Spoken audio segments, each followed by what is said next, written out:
ആറ്റുകാൽ പൊങ്കാല ദിവസം എത്രത്തോളം കേരളത്തിലെ ജനങ്ങൾ മതേതര ഐക്യത്തോടുകൂടി ആ മൂല്യം ഉയർത്തിപ്പിടിച്ച് നിൽക്കുന്നു എന്നുള്ളതിൻ്റെ നേർരേഖയാണ് പാളയം ജുമാ മസ്ജിദും മണക്കാട് ജുമാ മസ്ജിദുമൊക്കെ. പൊങ്കാല അർപ്പിക്കാൻ എത്തുന്ന ഭക്തജനങ്ങൾക്ക് വിശ്രമിക്കാനും അതുപോലെ തന്നെ അവർക്ക് കൃത്യമായി അവരുടെ ഭക്ഷണം ഉൾപ്പെടെയുള്ള കാര്യങ്ങൾക്ക് സഹായം ചെയ്തു കൊടുക്കാനും പള്ളി അധികൃതർ തുറന്നു കൊടുത്തത് എന്നുള്ളത് മനസ്സിലാക്കണം. ഉത്തർപ്രദേശ് എന്നൊരു സ്ഥലത്ത് നമ്മൾ ഓർക്കണം, അത് ഇന്ത്യയുടെ ഭാഗമാണ്. അവിടെ ഹോളി ആഘോഷവേളയിൽ വെള്ളിയാഴ്ചത്തെ നിസ്കാരവുമായി ബന്ധപ്പെട്ട വിഷയം വരുമ്പോൾ അത് ഒരു രീതിയിലും കോയിൻസൈഡ് ചെയ്യാതിരിക്കാൻ അവിടെ പള്ളികൾ മൂടണം, അല്ലെങ്കിൽ പള്ളികൾ അടച്ചു മൂടണം. അന്ന് ഒരു രീതിയിലുള്ള പ്രശ്നങ്ങളും ഉണ്ടാകരുത്. നിസ്കാരം എല്ലാ വെള്ളിയാഴ്ചയും ആകാമല്ലോ, എന്നാൽ ഹോളി ഈ ഒരു ദിവസം മാത്രമല്ലേ ഒരു വർഷത്തിൽ ഉണ്ടാവുകയുള്ളൂ എന്ന വിഡ്ഢിത്തമാണ് അവിടുത്തെ മുഖ്യമന്ത്രി പറഞ്ഞിരിക്കുന്നത്. ഒന്നാലോചിക്കൂ, എന്തുമാത്രം വർഗീയ ചൊവ്വയോടെയാണ് ഇവരെല്ലാം സംസാരിക്കുന്നത്.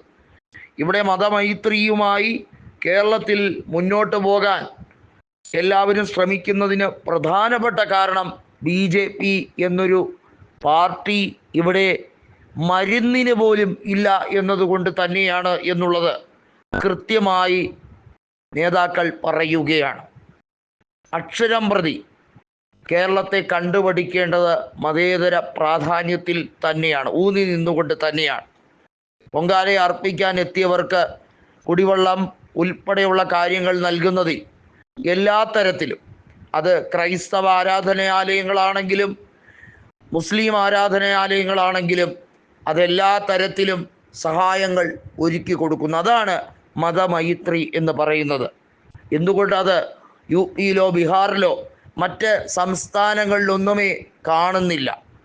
ആകപ്പാടെ അത് കൃത്യമായി കാണാനിപ്പോൾ സാധിക്കുന്നത് കോൺഗ്രസ് അധികാരത്തിലുള്ള കർണാടകത്തിലും ഹിമാചൽ പ്രദേശിലും തെലങ്കാനയിലുമാണ് എന്നുള്ളത് വളരെ വ്യക്തമായി കഴിഞ്ഞിരിക്കുന്നു.